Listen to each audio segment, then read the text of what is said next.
Connecting with the divine with your eyes closed is meditation.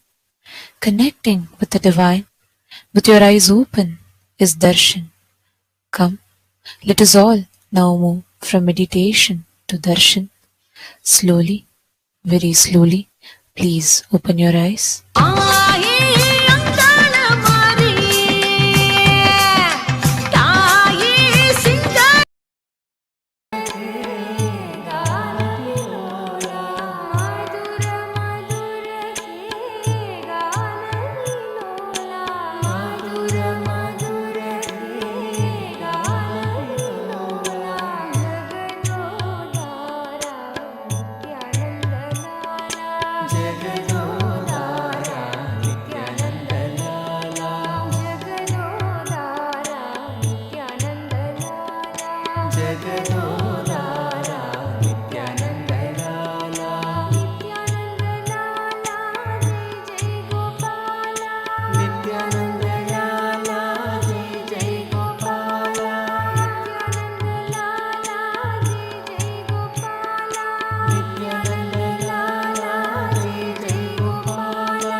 Madhusudan नित्य चरणम तुमको मेरे माँ, चरणम तुमको मेरे माँ। जगदोदरना ज्योति स्वरूपा कलियुग की अवतार। मधुसूदन नित्य चरणम तुमको मेरे माँ, चरणम तुमको मेरे माँ। जगदोदरना ज्योति स्वरूपा कलियुग की अवतार।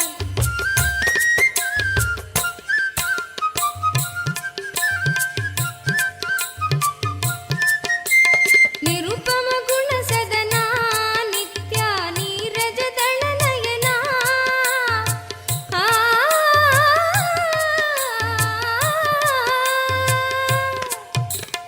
निरुपम गुण सदना नित्या नीरज दल नयना। नटन मनोगर नीलकंठ श्री नित्यपुरी भगवान। नटन मनोगर नीलकंठ श्री नित्यपुरी भगवान।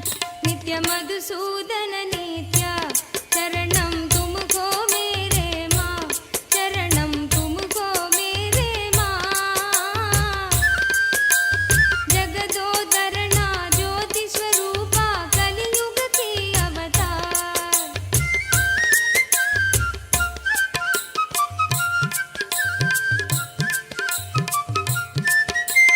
गिरिधर गोपाला नित्या वृंदावन संचारा।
नित्यानन्द श्रीवासुदेव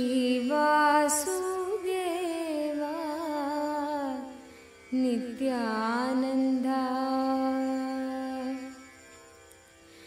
मधुसूदना हरे माधवा मधुसूदना हरे माधवा मधुसूदना हरे माधवा मधुसूदना हरे Madhava Shri Vasudev Nityanand Shri Vasudev Nityanand Shri Vasudev Nityanand Shri Vasudev Nityanand Shri Vasudev Nityanand Shri Vasudev Nityanand Shri Vasudev Nityanand Shri Vasudev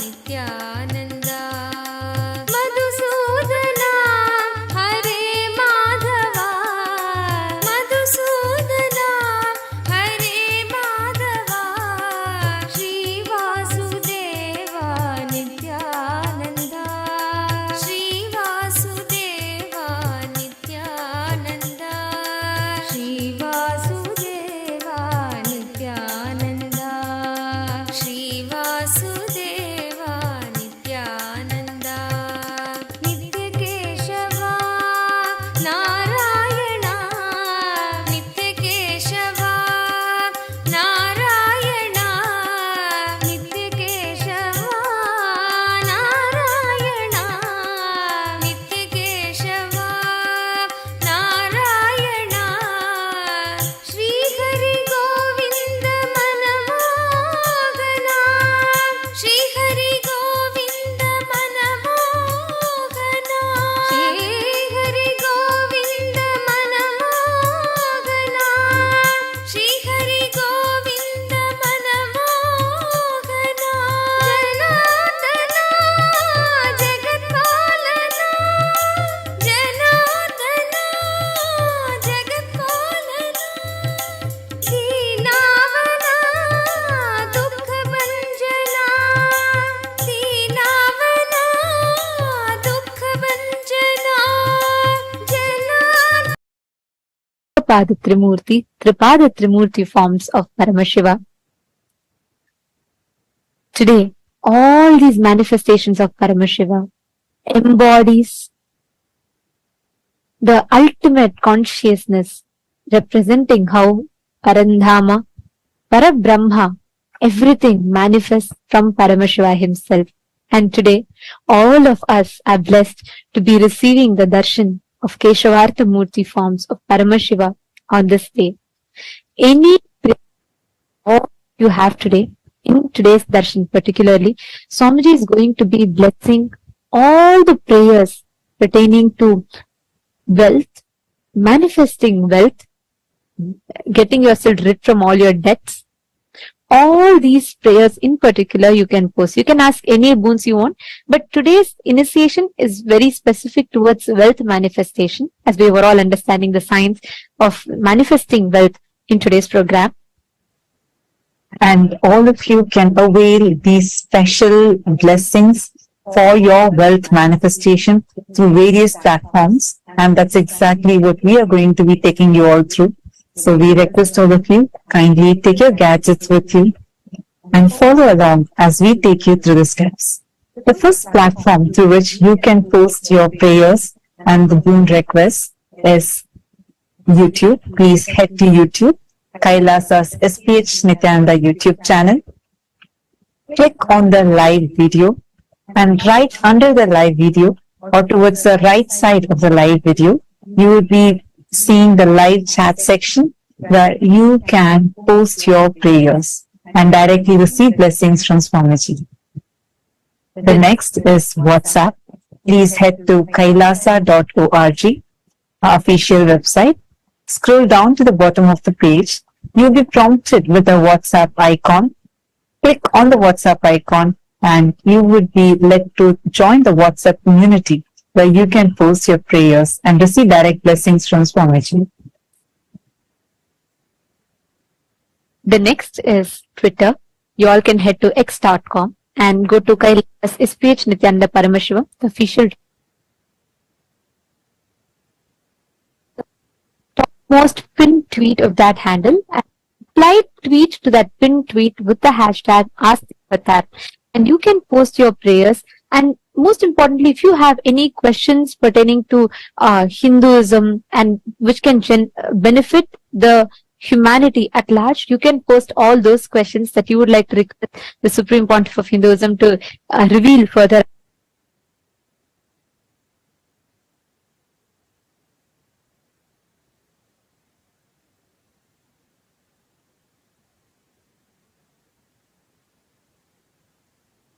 Profile picture. Profile picture, it will lead you to the live video. In the comment section of that live video, you can post all your prayers, boons and blessings requests. Next is Facebook. Please head to KAILASA's SPH GGM Nithyananda Paramashivam Facebook page.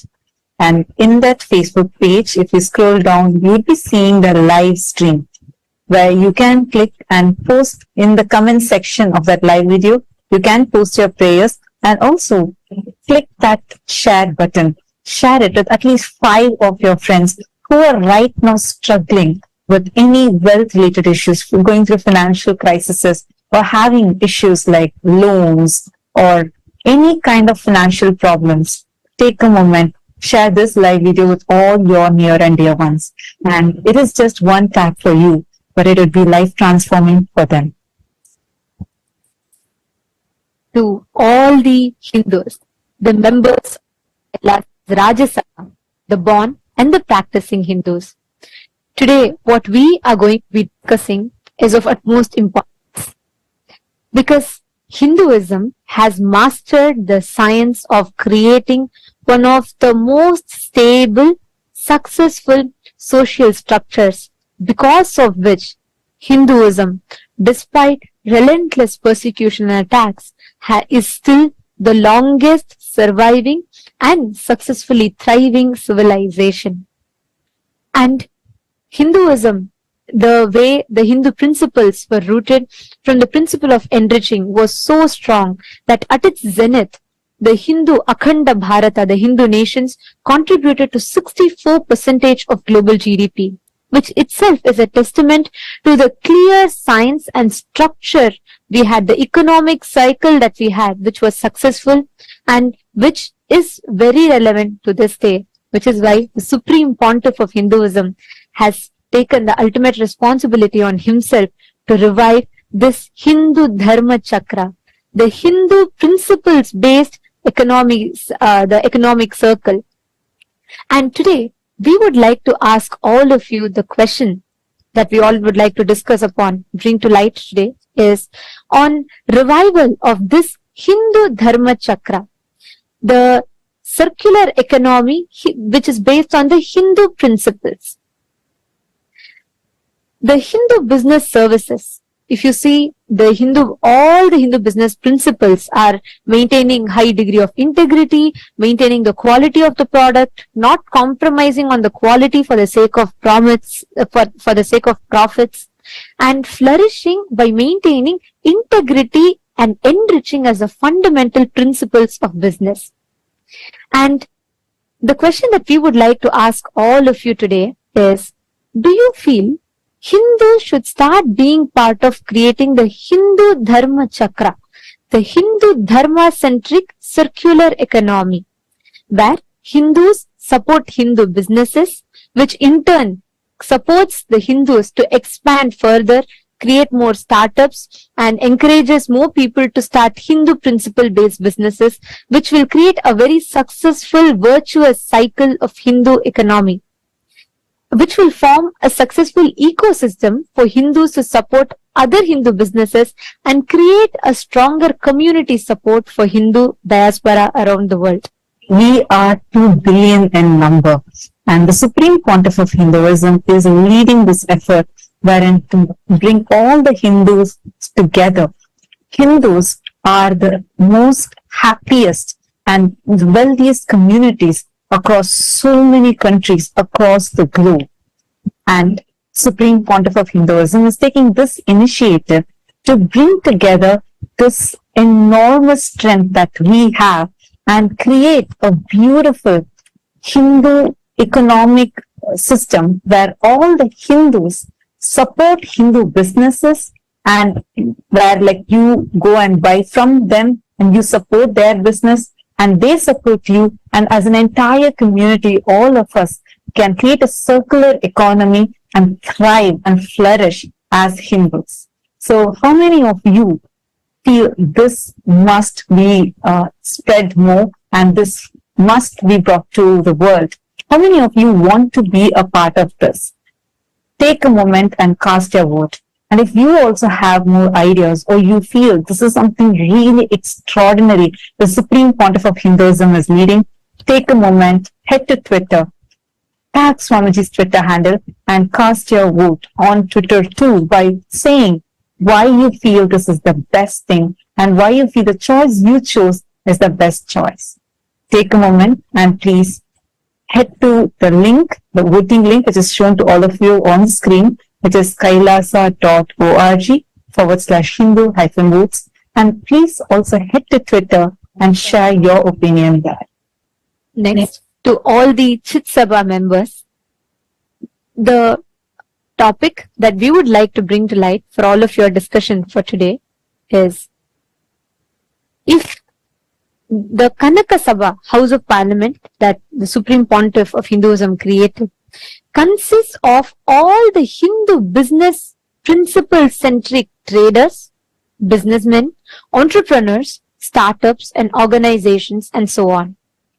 This ecosystem of all the Hindus who have taken the responsibility to take forward the economy, which especially all the businesses which are built on the Hindu economic principles.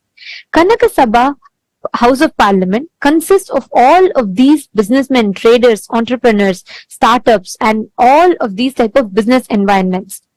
And the Supreme Pontiff of Hinduism has envisioned the Kanaka Sabha to be the platform which will support the Hindu Dharma Chakra, the Hindu circular economy. So our question to all of you today is, do you think that all the members of Kanaka Sabha should pledge to be a part of the Hindu Dharma Chakra, where they support, not just they run the Hindu principles-based businesses, but they also engage with Hindu principle-based businesses, and which in turn will support their business more? Do you think we should take this initiative where all the members of Kanaka Sabha pledge to be a part of the Hindu circular economy? Your options are yes and a no. You all can let us know your thoughts. Please head to kailasa.org/Hindu-votes. And we request all of you to cast your vote and let us know. This is a very, very important aspect that the Supreme Pontiff of Hinduism is reviving. And by each of us taking responsibility for it, just by starting to participate in this, we will be reviving, being part of a huge revival of one of the most important pillars of Hinduism. So we urge all the Hindus to please understand this, its significance, and let us all responsibly vote and also take the initiative to spread the awareness to the other Hindus for them to vote as well. And now we are going to be sharing with all of you the voting results from 7th of October 2023. The question that was asked was, to what extent were you familiar with your Hindu heritage, history, and its persecution before you met the Supreme Pontiff of Hinduism? And here are the results. The most number of votes came to the option saying gained knowledge after meeting Swamiji, which is 52%. And the next is 43% of you have voted saying you deepened your understanding after meeting Swamiji. And 2% of the people have voted saying acquired insights through your independent research, and 3% saying you are eager to learn more, meaning you're not aware of it and you want to learn more. And on Friday, on the 7th of October 2023, for the Chit Sabha members, the voting question that was asked was, how aware do you think are the Hindu communities in your respective localities are about Hinduism, KAILASA, the Hindu nation, and its importance for Hinduism, the importance of KAILASA for Hinduism. So, majority of the votes, 59% of the Chit Sabha members have voted for the option where people, the Hindu communities are aware of KAILASA, but they are not aware of its importance. The next is 39% of the vote has been given to the option where Hindu communities in your respective localities are very aware of KAILASA and its importance. So 39% of the people have voted that the Hindu communities in their respective localities are aware of KAILASA and its importance for Hinduism. And 2% of the Chit Sabha members have voted for that people, the Hindu communities in their respective localities are largely unaware of KAILASA. So these are the results for the 7th of October. So we found something very interesting here, that a lot of people are already aware of KAILASA, and it's just that our responsibility as Hindus to make them all, enrich them all with making them understand the importance of KAILASA. So thank you so much for the entire Hindu diaspora from across the globe for actively participating in this. With this, let us all continue enjoying the auspicious divine darshan of Bhagavan Keshavartha Murty, Ekapada Murti, Ekapada Trimurti, and Tripada Trimurti forms of Paramashiva.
नासी मधुरं भस्मं मधुरं नासी मधुरं भस्मं मधुरं रुद्राक्षा मधुरं ज्ञानं Nithyananda, KAILASA welcomes you to the 6-day celebrations of Navaratri. In the Sripura Utsava Mandapam, the presiding deity of Devi Paramashiva Shakti is gracing us in the Brahmacharini Alankaram. Paramashiva Shakti Devi graces as the Sadhvi, a tapasvi, and has done the penance in absolute powerfulness and oneness with Paramashiva. Today we celebrate her in the Brahmacharini Alankaram. The presiding deity of the Vaikunta Utsava Mandapam, Sri Ananda Venkateshwara Swami, is gracing us in the Alankaram as Sri Ramachandra Bhagavan. In the KAILASA Utsava Mandapam, we also are graced by the Utsava Vigraha of the Supreme Pontiff of Hinduism, Bhagavan Nithyananda Paramashivam, also gracing us in the Brahmacharini Alankaram. Let us now offer our Sakshat Dandavat Pranams, devotion and worship at the divine lotus feet of the deities of the Utsava Mandapams of KAILASA's Navaratri celebrations.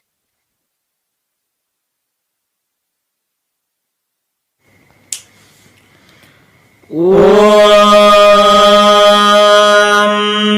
दधानाकरपद्माभ्याम् अक्षमालाकमण्डलुम् देवी प्रसीदतु मयि ब्रह्मचारिण्यनुत्तमाम् क्षीरोदन्वत्प्रदेशे सुषिमणिविलसत्सैकतेर्मौक्तिकानाम् मालाक्लुप्तासनस्तस्फटिकमणिनिभैर्मौक्तिकैर्मण्डिताङ्गः शुभ्रैरभ्रैरदभ्रैरुपरि विरचितैर्मुक्तपीयूषवर्षैः आनन्देन पुनीयादरिनलिनगदा शङ्खपाणिर्मुकुन्दः अथ धूपः ॐ दशाङ्गम् गुग्गुलोपेदम् सुगन्धम् सुमनोहरम् आग्रेयः सर्वदेवानाम् धूपोऽयम् प्रतिगृह्यताम् श्रीनित्यानन्देश्वरी परमशिवशक्तिये नमः श्री आनन्द वेङ्कटेश्वर स्वामिने नमः श्री सर्वदेवदेवी स्वरूपाय भगवते श्रीनित्यानन्द परमशिवाय नमः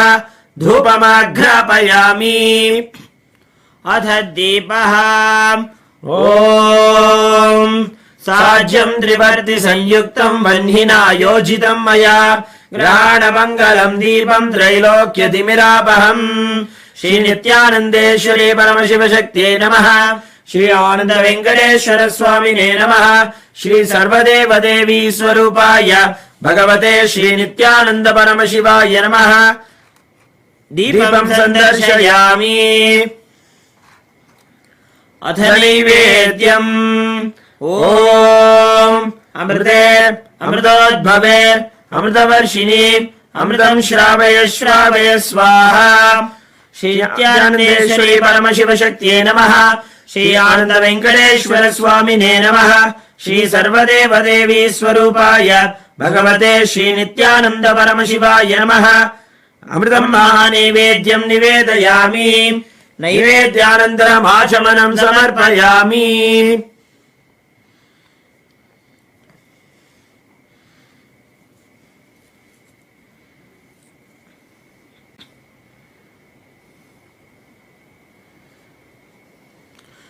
नीराजनम् ॐ सर्वमङ्गलमाङ्गल्ये शिवे सर्वार्थसाधिके शरण्ये त्र्यम्बके गौरी नारायणि नमोऽस्तुते निरञ्जनाय विद्महे निराभासाय धीमहि तन्नः श्रीनिवास प्रचोदयात् ॐ हंसाय विद्महे परमहंसाय धीमहि तन्नो हंस प्रचोदयात् कर्पूरगौरम् करुणावतारम् संसारसारम् भुजगेन्द्रहारम् सदा वसन्तम् हृदयारविन्दे भवम् भवानीम् सहितम् नमामि भवम् भवानीम् सहितम् नमामि भवम् भवानीम् सहितम् नमामि श्री नित्यानन्देश्वरी परमशिवशक्त्यै नमः श्री आनन्द वेङ्कटेश्वर स्वामिने नमः Shri सर्वदेवदेवी स्वरूपाय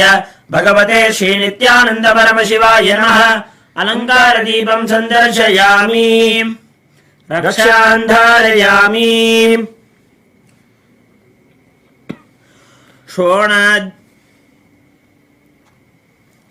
Today is the first day of the festival of the Shri Shri Durga Puja, a regal rite offered by the kings and queens and heads of states of the Hindu states since time immemorial. This royal offering of Durga Puja to Durga Devi, who manifests powerfully during the final nights of Devi Navaratri, is the benefit and of countless blessings from Durga Devi herself. The divine love is a reality that everyone experiences during the nights and days of Shri Shri Durga Puja. The Durga Puja is an elaborate adoration of the Cosmic Mother who comes to protect all of us as her own children. The Durga Pandal is worshipped with extensive and rare rites and rituals which foster devotion to the Cosmic Mother and inspire us to lead powerful Hindu lives as yogis and tyagis. Today is the very special Saptami Puja, where the Prana Pratishtha will take place. Today we are going to witness the Prana Pratishtha of the Durga deity and see her come alive with the divine blessings of the Supreme Pontiff of Hinduism, Bhagavan Nithyananda Paramashivam. It is the most powerful moment to witness Durga Devi come alive and grace us. She manifests powerfully on this very day out of sheer love and compassion for all of us. Let us rejoice her happening and give her all of the best offerings. We now request our beloved Bhagavan to do the Prana Pratishtha to the Durga deities.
We now request the divine blessings of our beloved Swamiji. For the ritualistic Prana Pratishtha, we present the Jnananjana and the Bilva leaves which are used in the ritualistic Prana Pratishtha.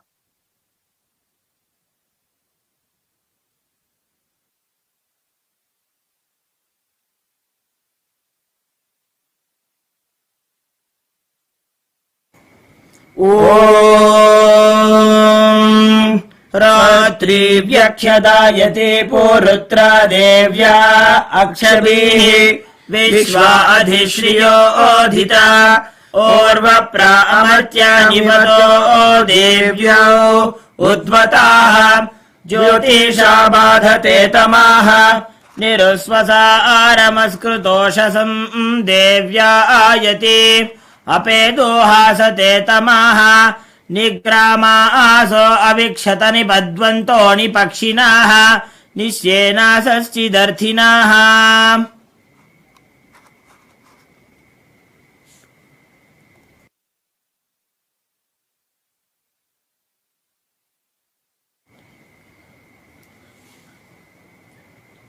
कर्पूर नीराजनम.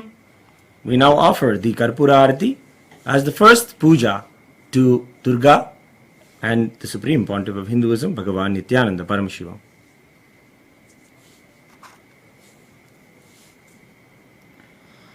Om सर्वमङ्गलमाङ्गल्ये शिवे सर्वार्थसाधिके शरण्ये त्र्यम्बके गौरी नारायणि नमोऽस्तुते. सृष्टिस्थितिविनाशानां शक्तिभूते सनातनी गुणाश्रये गुणमये नारायणि नमोऽस्तुते.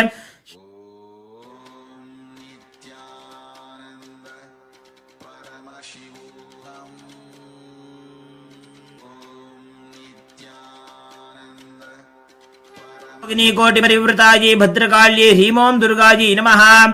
सर्वदेवदेवी स्वरूपाय भगवते श्री नित्यानंद परमशिवाय नमः.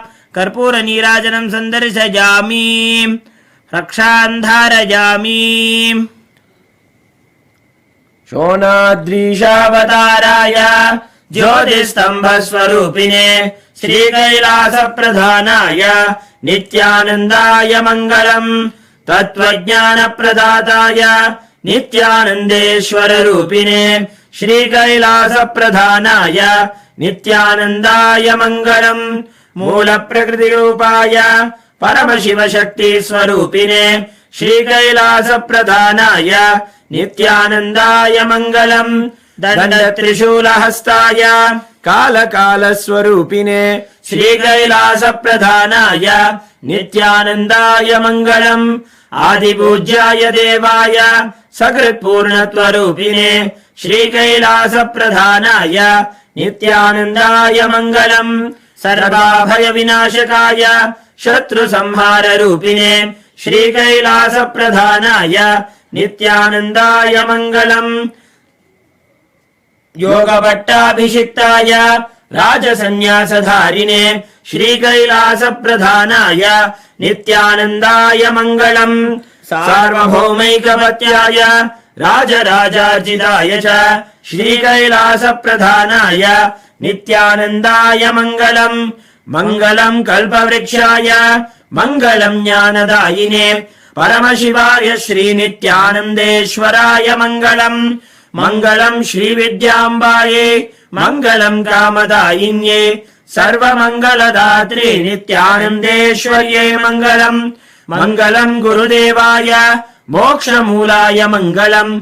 परमावताराय नित्यानन्दाय गुरवे मङ्गलम्. त्वम् स्मृतमहम् धन्य मम प्राणमहेश्वर गङ्गाधर नामेति स्तोत्रस्थानम् ददाम्यहम्. हरिः ओम् तत्सत्. सर्वम् भगवत् श्री नित्यानन्द परमशिव पादुकार्पणमस्तु. ओम् नित्यानन्दम्.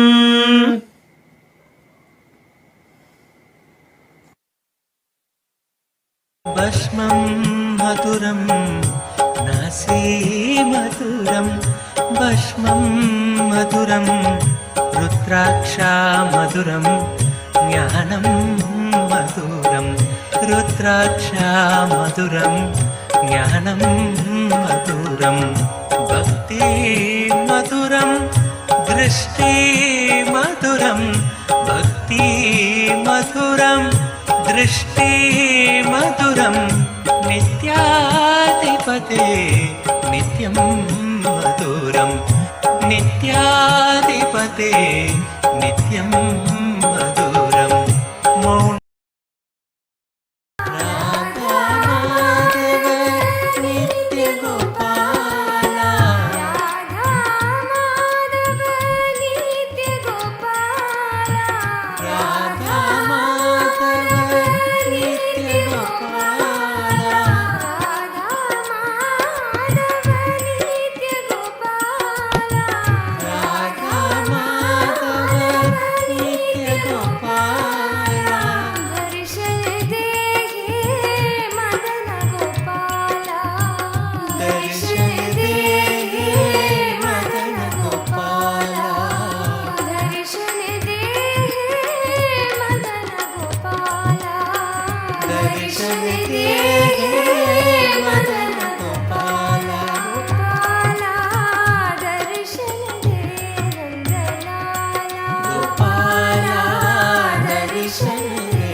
మధుసూదన నిల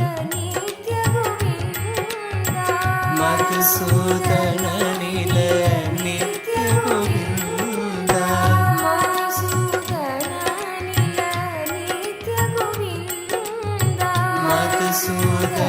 నిల నిత్య గోవింద మురళీధర హరి నంద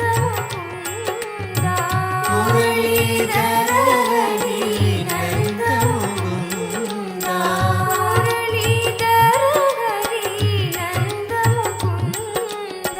మురళీధర హరి నంద ముకుంద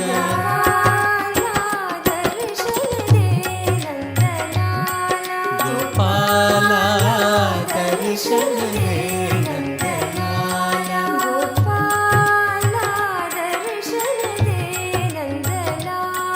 గోపాల దర్శన హే నందలాల రాధా మాధవ నిత్య గోపాల రాధా మాధవ నిత్య గోపాల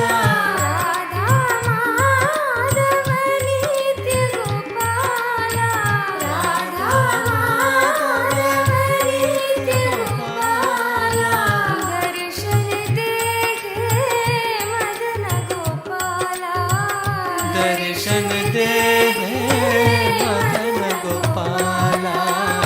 దర్శన దే హే మదన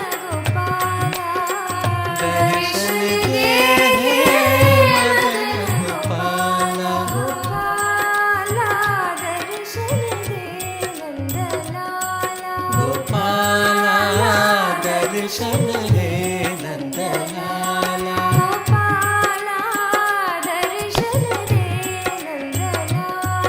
గోపాల దర్శన హే నందలాల మధుసూదన నిల నిత్య గోవింద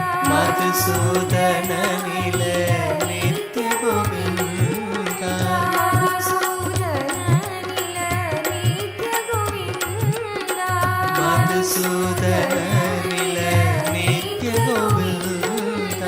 మురళీధర హరి నంద ముకుంద మురళీధర హరి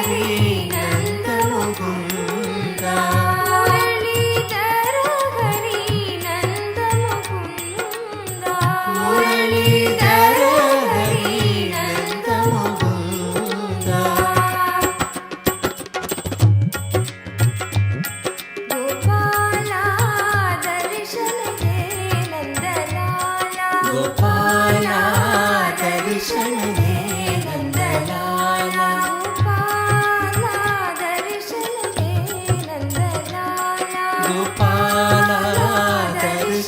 హే నందలాల మధుసూదన నిల నిత్య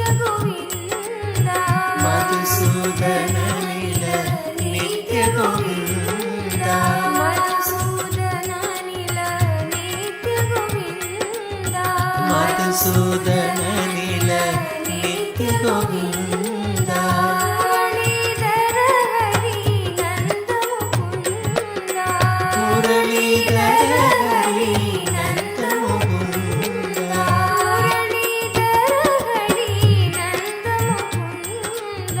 మురళీధర హరి నంద ముకుంద గోపాల దర్శన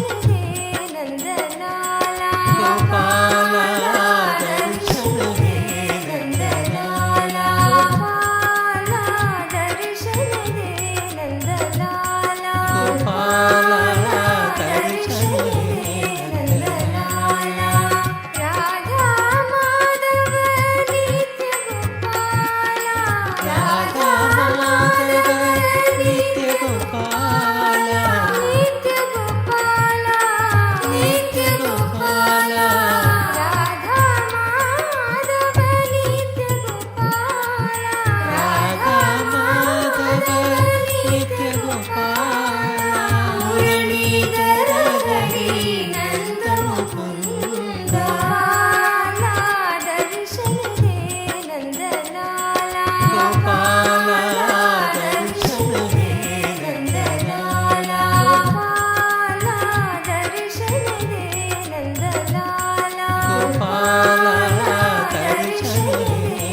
मधुरम् नयनं मधुरम्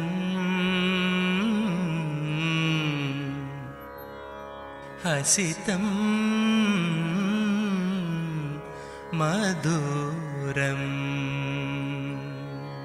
हदरं मधुरं वदनं मधुरं हदरं मधुरं वदनं मधुरं नयनं मधुरं हसितं मधुरं नयनं मधुरं हसितं मधुरं हृदयं मधुरं गमनं मधुरं हृदयं मधुरं गमनं मधुरं नित्याधिपते नित्यं मधुरं नित्याधिपते नित्यं मधुरं वचनं मधुरं चरितं मधुरं वचनं मधुरं चरितं मधुरं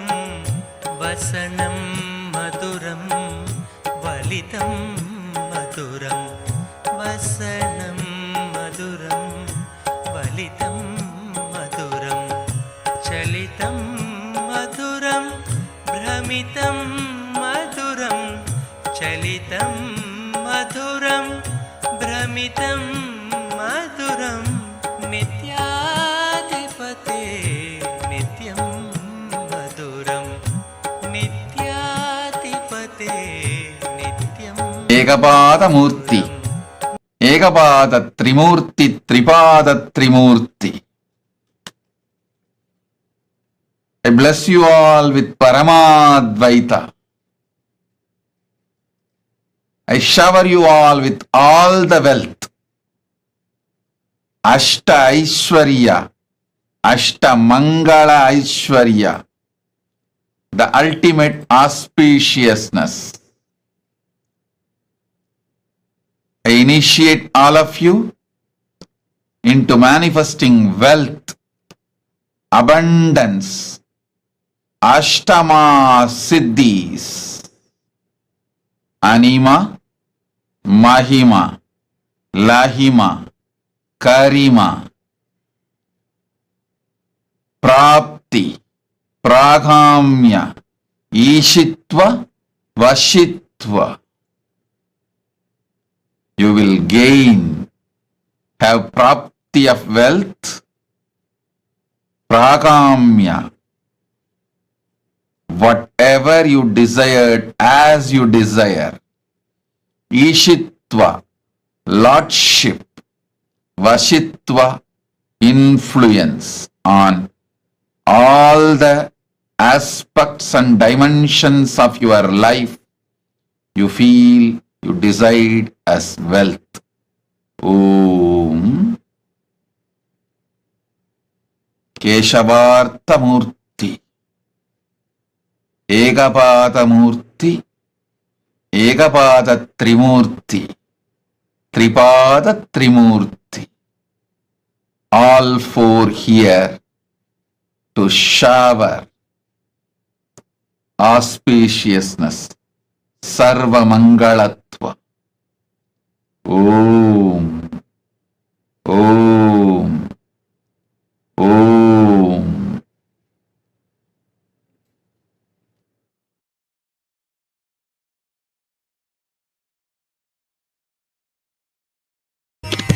तिरुमलवा मधुरं नित्याधिपते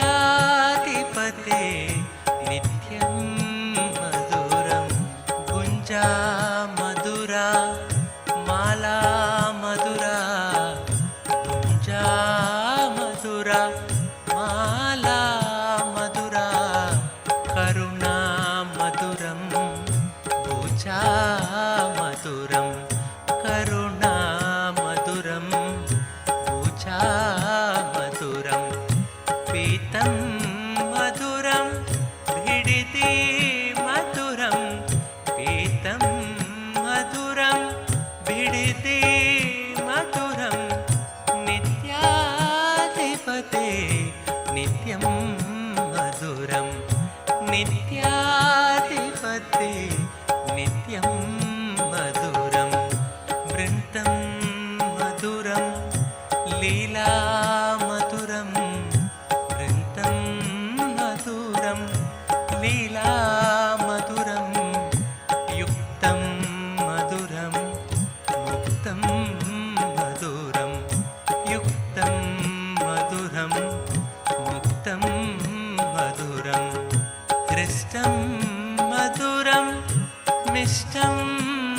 मधुरं हृष्टं मधुरं मिष्टं मधुरं नित्याधिपते नित्यं मधुरं नित्याधिपते नित्यं मधुरं योगी मधुरं आनन्दं मधुरं योगी मधुरम् आनन्दं मधुरं यष्टिर्मधुरा सृष्टिर्मधुरा यष्टिर्मधुरा सृष्टिर्मधुरा तलितं मधुरं फलितं मधुरं तलितं मधुरं फलितं मधुरं नित्याधिपते नित्यं मधुरं नित्याधिपते नित्यं मधुरं नासी मधुरं भस्मं मधुरं नासी मधुरं भस्मं मधुरं रुद्राक्षा मधुरं ज्ञानं मधुरं रुद्राक्षा मधुरं ज्ञानं मधुरं भक्ति मधुरं दृष्टि मधुरं भक्ति मधुरं दृष्टि मधुरं नित्याधिपते नित्यं मधुरं नित्याधिपते नित्यं मधुरं मौनं मधुरं गानं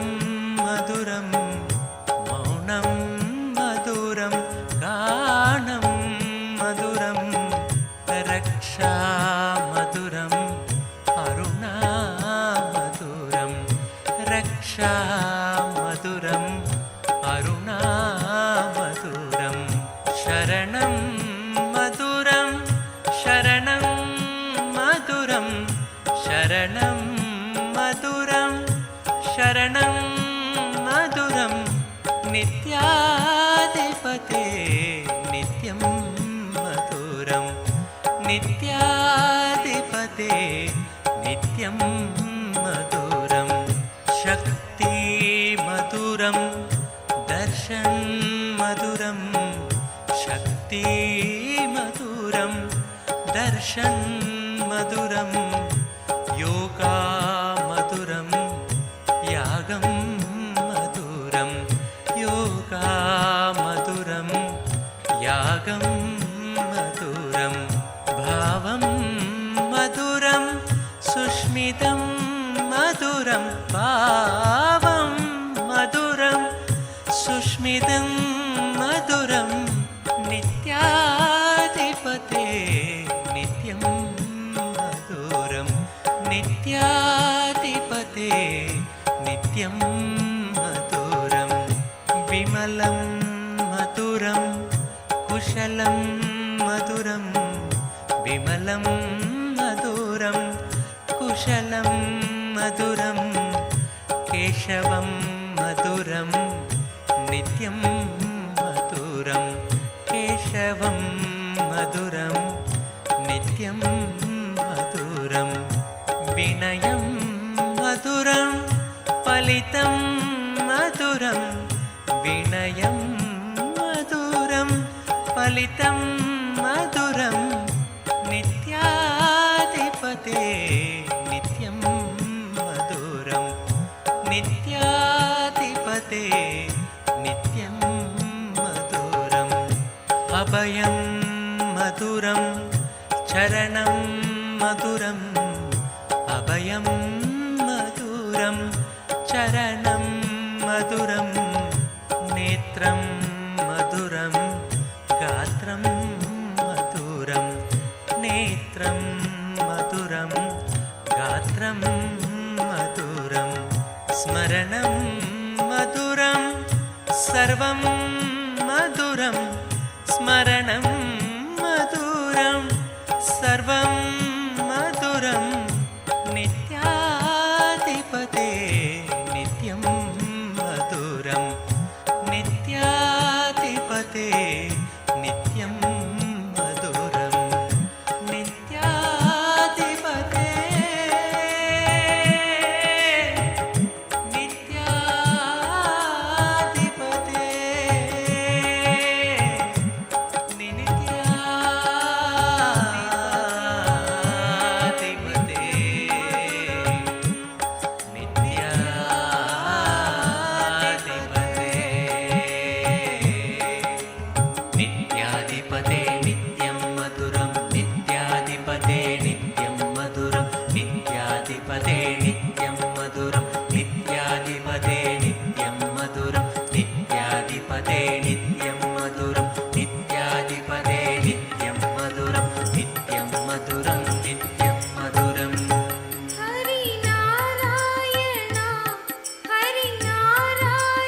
रे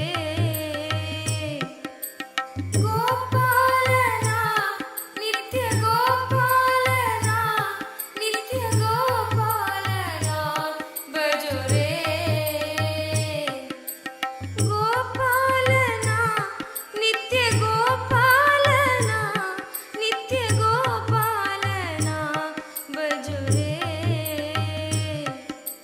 गोपालना नित्य गोपालना नित्य गोपालना भजो रे नित्य नारायण सत्य नारायण नित्य नारायण भजो रे नित्य नारायण सत्य नारायण नित्य नारायण भजो रे नित्य नारायण सत्य नारायण नित्य नारायण भजो रे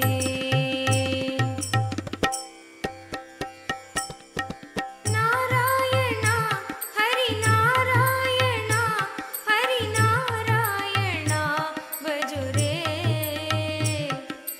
नारायण हरि नारायण हरि नारायण भजो रे नारायण हरि नारायण हरि नारायण भजो रे नारायण हरि नारायण हरि नारायण भजो रे नारायण सत्य नारायण नित्य नारायण भजो रे नारायण सत्य नारायण नित्य नारायण भजो रे नित्य नारायण सत्य नारायण नित्य नारायण भजो रे नित्य नारायण सत्य नारायण नित्य नारायण भजो रे श्याम सुंदर नित्य गोपाला सुंदर नित्य गोपाला सच्चिदानंद नित्य गोपाला सच्चिदानंद नित्य गोपाला श्याम सुंदर नित्य गोपाला श्याम सुंदर नित्य गोपाला सच्चिदानंद नित्य गोपाला सच्चिदानंद नित्य गोपाला गोपालना नित्य गोपालना नित्य गोपालना भजो रे गोपालना नित्य गोपालना नित्य गोपालना भजो रे गोपालना नित्य गोपालना नित्य गोपालना भजो रे गोपालना नित्य गोपालना नित्य गोपालना भजो रे नारायण नित्य नारायण नित्य नारायण भजो रे नारायण नित्य नारायण नित्य नारायण भजो रे नारायण नित्य नारायण नित्य नारायण भजो रे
नित्यनारायण नित्यनारायण भजो रे नारायण नित्यनारायण नित्यनारायण भजो रे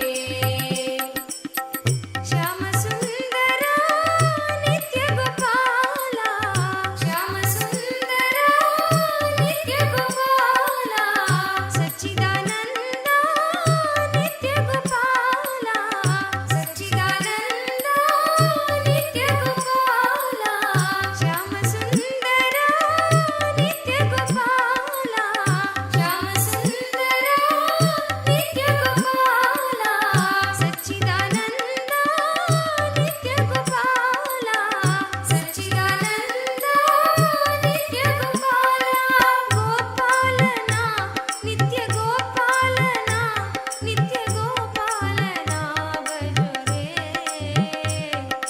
गोपालना नित्य गोपालना नित्य गोपालना भजो रे नित्य नारायण सत्य नारायण नित्य नारायण भजो रे नित्य नारायण नित्य नारायण नित्य नारायण भजो रे गोपालना नित्य गोपालना नित्य गोपालना भजो रे गोपालना नित्य गोपालना नित्य गोपालना भजो रे नित्य नारायण नित्य नारायण नित्य नारायण भजो रे नित्य नारायण नित्य नारायण नित्य नारायण भजो रे गोपालना नित्य गोपालना नित्य गोपालना भजो रे गोपालना नित्य गोपालना नित्य गोपालना भजो रे नित्य नारायण नित्य नारायण नित्य नारायण भजो रे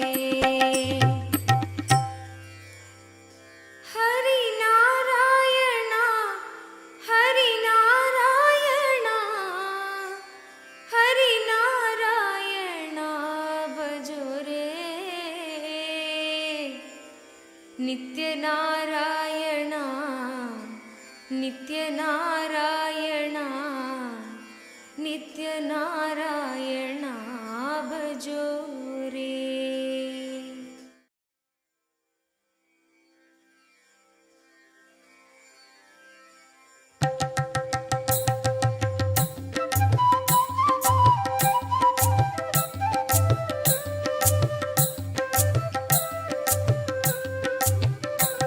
नित्य नित्य नित्य नित्य नित्य नित्य नित्य नित्य हे शिव शंकर नित्य माधव मुरहर नित्य हे शिव शंकर नित्य माधव मुरहर नित्य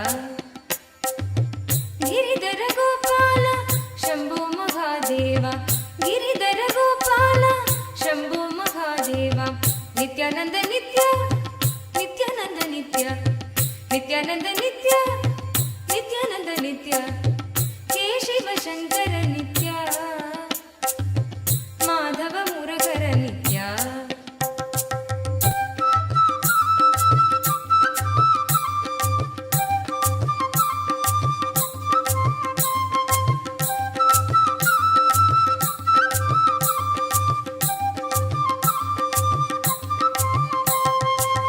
दीनदयाळु हरे त्रिभुवन पालक श्री शंभो शंकर नित्य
Your prayer will be fulfilled.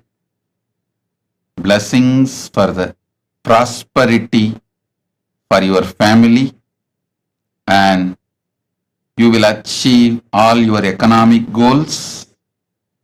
You will be successful. Ma Miss Deepa Giridhari Tatastu.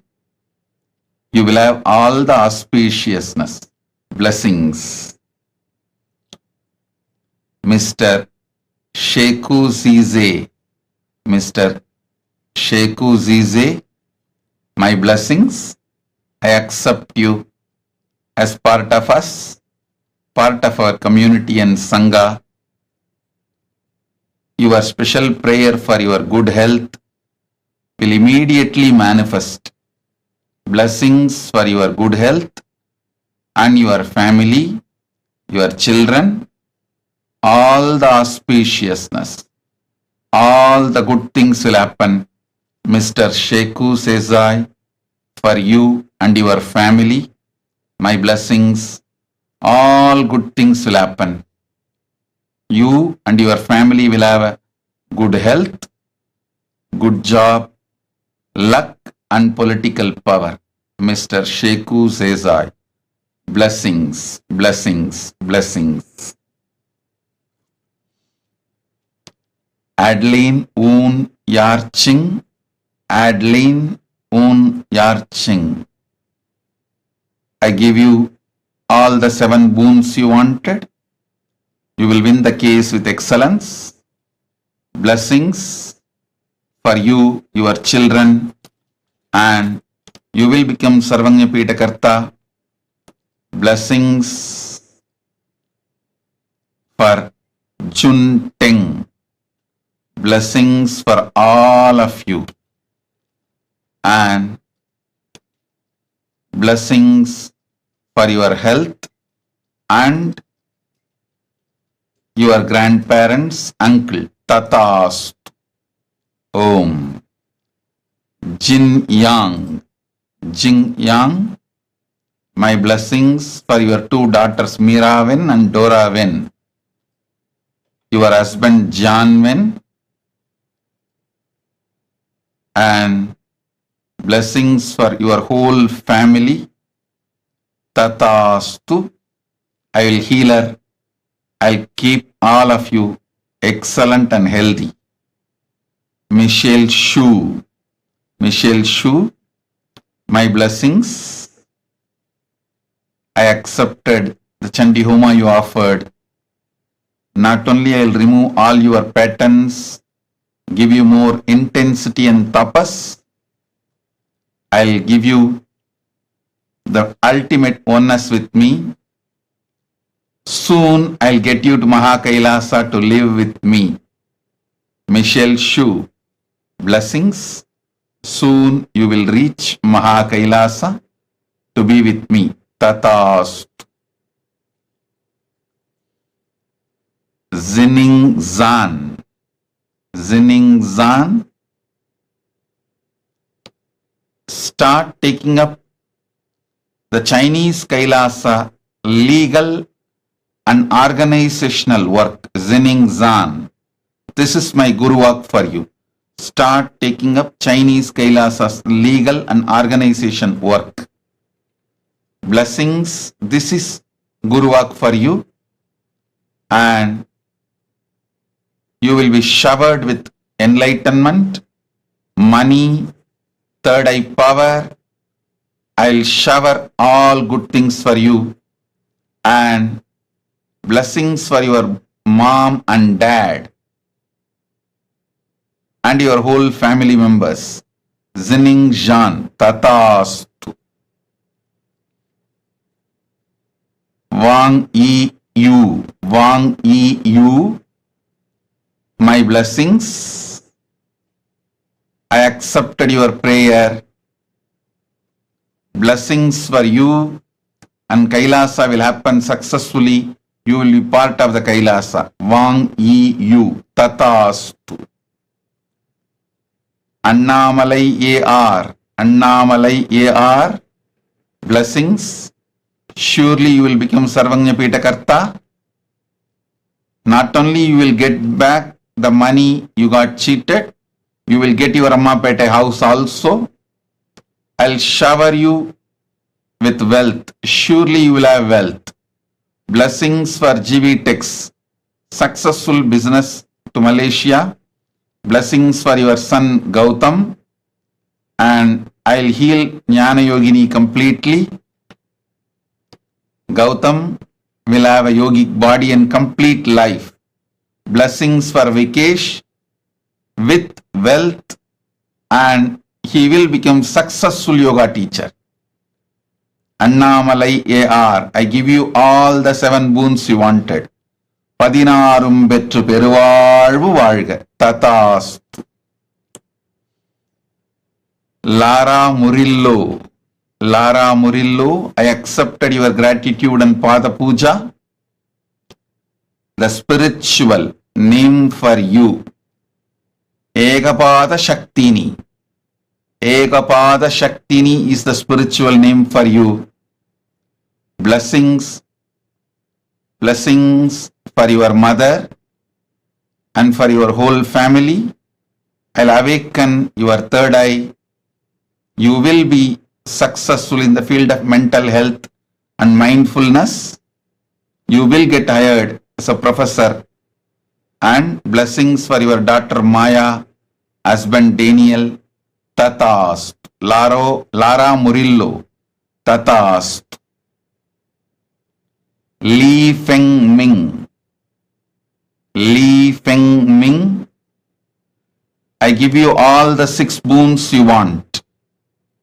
Tatastu. Your father will become healthy. Blessings for your family, abundance. I'll open all your chakras, Mooladhara, Manipura, Ananda, Gandha. And Li Feng Ming, Li Feng Ming, you were connected to me in the past life itself. And start teaching yoga. Your spiritual career will manifest. Fen Fa Shi. Fen Fa Shi. I give you all the 9 boons you want. The spiritual name for you. Ma Tripada Shaktinayaki. Ma Tripada Shaktinayaki is the spiritual name for you. You will have 20/20 vision and you will attract wealth, enlightenment. I am with you. I'll clear all your patterns. You will become enlightened. Fen Fa Shi Tatast. Yu Q Chen. Yu Q Chen. Guru Walk for you is become part of the KAILASA legal structure. Yu Q Chen. Start working to build the KAILASA. I am with you. I will make you intelligence, energy, and make your life also successful. My blessings. Blessings for your husband Lin Jian Ren. And blessings for your daughter Zhu Tong Yu. Blessings for you, and you will be able to sell your shop in Hua Qianshu Huizhou. My blessings. Yuki Chen. Tatastu. Chang Jian. Chang Jian. Blessings for your father, your mother, Chang Weng Quan, mom, Yu Li Hua, Guru Wang Pei Yu, brother Suo Huavo, friend Zhu Ya Yun. I give you the boons, all the 3 you wanted. Health, peace, blessings, tatas. Lina He. Lina He, I accepted your Pada Puja. My blessings. I can give you the spiritual name. Ma Yoganyana Shaktini. Ma Yoganyana Shaktini. is the spiritual name for you. You will achieve enlightenment. You will become Sarvagnya Pitakarta. Blessings for your whole family. Lina he tatastu. Chen Chien Sheng. Chen Chien Sheng. I accepted your offering. I give you all 5 boons. Taiwan KAILASA will be successful. Blessings for your family. Mother Anne Lee Yue, daughter Chen V Huzan, grandsons Chen and Yanji. You will be showered with more wealth, enlightenment, stable manpower. Tatastu. Zhu Shu Jung. Zhu Shu Jung. Zhu Shu Jung. Tatastu. I accepted your Pada Puja.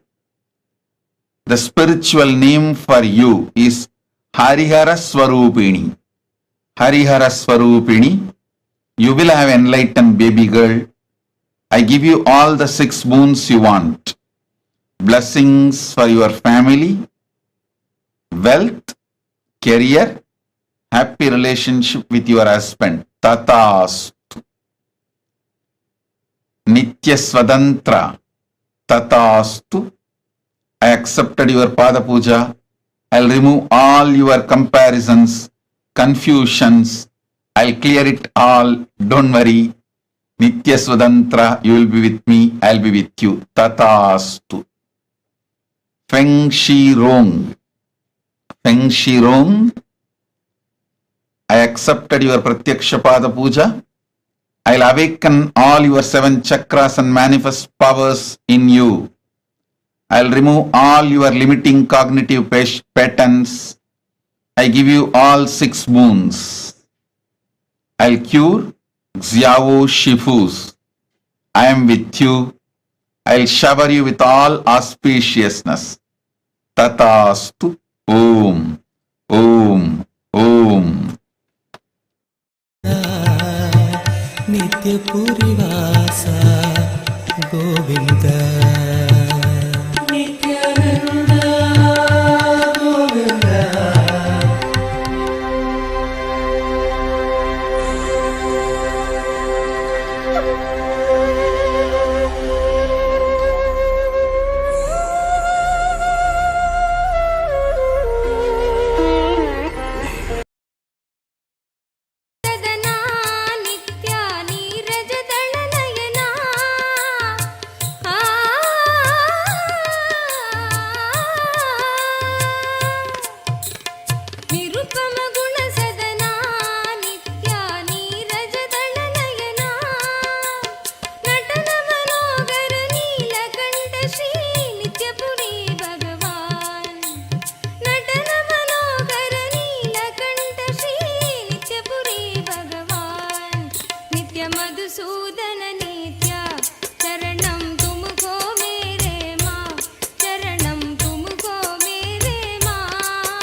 महासिंहासनपीठकर्तः साक्षात् श्री परमशिव समुद्भूत कैलासपरम्परागता वैवस्वतमनु इक्ष्वाकु हरिश्चन्द्र भगीरथ श्रीरामचन्द्र शूरसेन इत्यादि अनवच्छिन्न सार्वभौम चक्रवर्ति परम्परागत चतुष्षष्टि योगिनी मण्डित चतुष्षष्टि सम्प्रदाय प्रवर्तक मनुधर्मशासन सूर्यवंश प्राप्त सर्वज्ञपीठ सुराङ्गि साम्राज्य मूर्धाभिषिक्त चूडामणे साक्षात् श्री परमशिव समुद्भूत कपिल महागुरु पुनरुद्धृत महानिर्वाणिपीठ अष्टोत्तर सहस्र श्री महामण्डलेश्वर साक्षात् श्री परमशिव सिंहासनाभिषिक्त समस्त गणनायक श्री महागणपति समारंभ अनवच्छिन्न पीठाधीश्वर गुरु परंपरा प्राप्त अटल पीठ अष्टोत्तर सहस्र श्री अटल पीठाधीश्वर धर्म मुक्ति स्वर्गपुर स्वर्ण पीठ त्रयोविंश गुरु महासन्निधान कैलास परम्परागत आदिपीठ सर्वज्ञ पीठ जगद्गुरो श्री कैलास पुनरुद्धारक श्री कैलास परमाचार्य श्रीमत्परमहंस परिव्राजकाचार्य वर्य सच्चिदानंद प्रणव स्वरूप श्रोत्रिय ब्रह्मनिष्ठ श्रीमज्जगद्गुरु श्रील श्री भगवत् श्री नित्यानंद परमशिव श्री ज्ञान संबंध देशिक परमाचार्य स्वामिन् अत्रागत्य परिपाल्य च अस्मान् विज्ञान वितरणेन विजयी भव जय जय।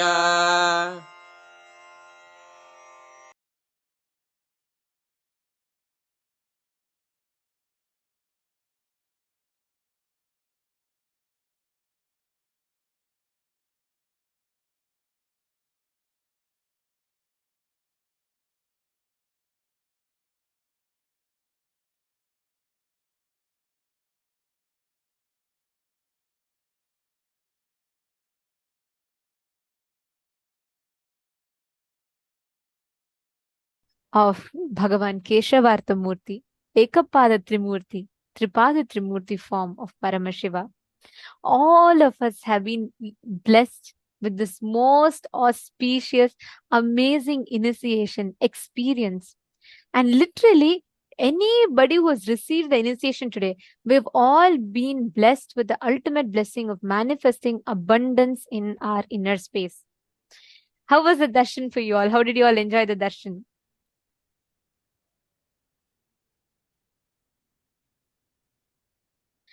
So beautiful to see the whole chat boxes are all flooded with messages of gratitude, love. Ma, okay, Ma Levital is saying marvelous, very sweet. Vimalama is saying it was amazing. Ma Cecilia Lam is saying it was a beautiful darshan. Actually, this form of Paramashiva, right? It's one of the most sweetest form, like Parandhama. He's all about prema bhakti, the devotional love. Now all of you will Jnana Yogini actually, is saying beautiful. I'm excited for the future. actually you all will see the wealth restricting patterns and the patterns that stopped you from manifesting wealth would all just melt away. Each of you would have an amazing experience of abundance. Just start seeing, especially the participants who attended today's full day program, participated in the exercises. Each of you are going to be seeing the phenomenal transformation your life is going to have. I'm so excited, especially seeing the kind of participation that each of you had. That is just so amazing. Each one of you were participating in such a nice way, and now with this auspicious blessings, just sitting in the presence of Keshavartha Murty form, is the ultimate Paramashiva and Parandhama, not just Mahavishnu. Understand? Vishnu exists in Sargaloka. Parandhama only exists in Vaikuntha. If you had been in the parallel universe session, definitely you would have learnt about this. That Parandhama, Mahavishnu, and Paramashiva manifesting through one form is this form of Keshavartha Murty. So you are showered with the grace and blessings of both of them. You will see this amazing experience of auspiciousness will suddenly start manifesting in your lives. And each of you are going to be actually very soon sharing, saying, "Oh my God, Ma, I manifested this breakthrough. This wealth suddenly started manifesting." Each of you are going to start saying that. So I'm eager to start listening to such miracles happening to you. And we also got the blessings, initiation into power manifestation. So now let's all enter into that. I request every one of you to please sit, do the power manifestation. Do not miss out this segment, which is right after the darshan. As soon as the seed is put inside you, that's what happens during the darshan. You need to literally sit and do the manifestation at least for 21 minutes. Only then the initiation will start manifesting intensely through you. Please understand, every one of us that are sitting here today, just as one initiation, we have the ability to increase and decrease, not being affected by the increase or decrease, ups and downs in life. And we have the ability to completely control all the ups and downs. This, in the first session, Swamiji was explaining how Anima, Mahima, Garima, Lahima, Prapti, Prakamya, Ishitva, and Vashitva starts manifesting in Vaikuntha. Now, we're all going to be literally manifesting this experience now. I request all the participants to please take any one object of your choice. Literally going to blow life energy into it. We are going to be doing in different rounds, okay? What all of us are going to be doing is we're going to be manifesting the power of increasing the size of any precious object. See, when you manifest with gold or let's say some precious object, what will start happening is you will start losing the importance it has. You will just use it as a utility value, but not as a purpose of your life. Swamiji will say, purse cannot become the purpose of your life. Swamiji will say, purse should not be your purpose. Your purpose should fill the purse, which means the money should not be the purpose of your life. It should be a supporting mechanism for you to achieve your purpose. But unfortunately, as we start working for it, we start making money as the purpose of our life. This power will remove the impact that poverty, money, and richness has in your inner space and empower you with the cognition experientially that you can create wealth when you want. You cannot be affected by the ups and downs of wealth in your life. Now, can I request each of you to bring any one precious object? It can be a ring, bangle, something. Even if you don't want to keep any of them, you can even bring just a coin.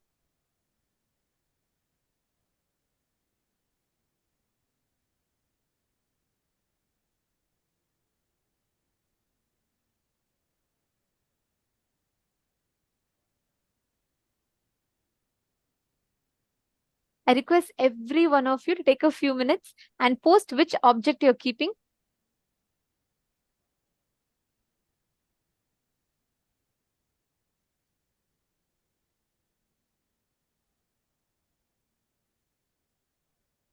Yes, you all can put, okay, Vinita is putting gold chain. Keep anything. See, even if you don't have anything, you can put a coin. Whichever you relate to as money, put that.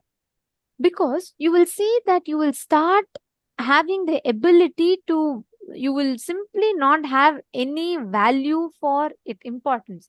And don't worry, you're only going to keep it. So nothing is going to happen. Just put it so you manifest with it. That's all. Ma Vimala, if you're putting a nose ring, keep something that you can measure because you're all going to be increasing the height of it.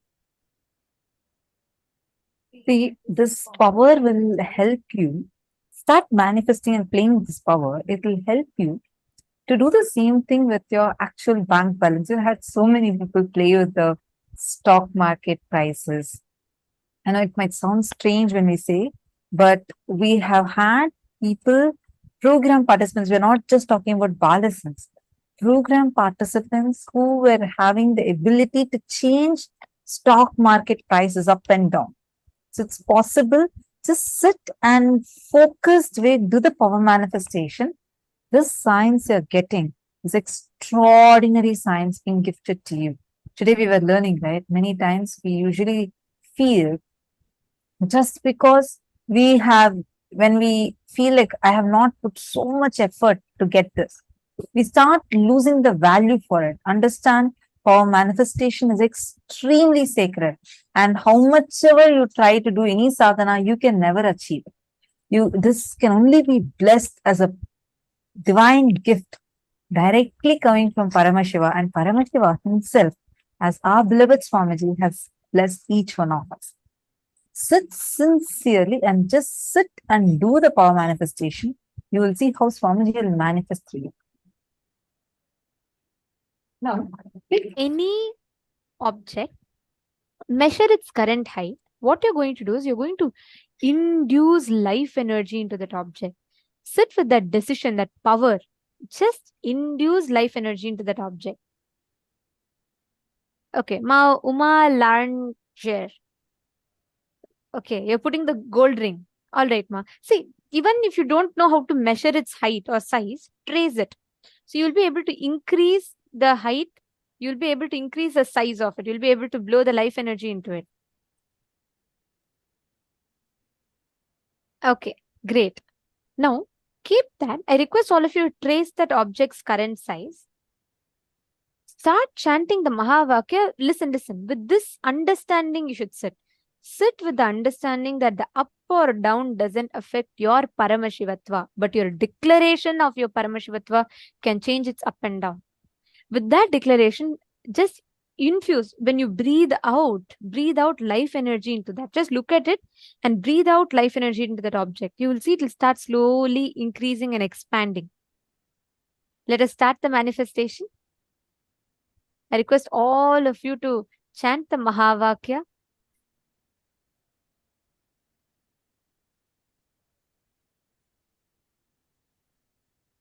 Sit with intense life energy.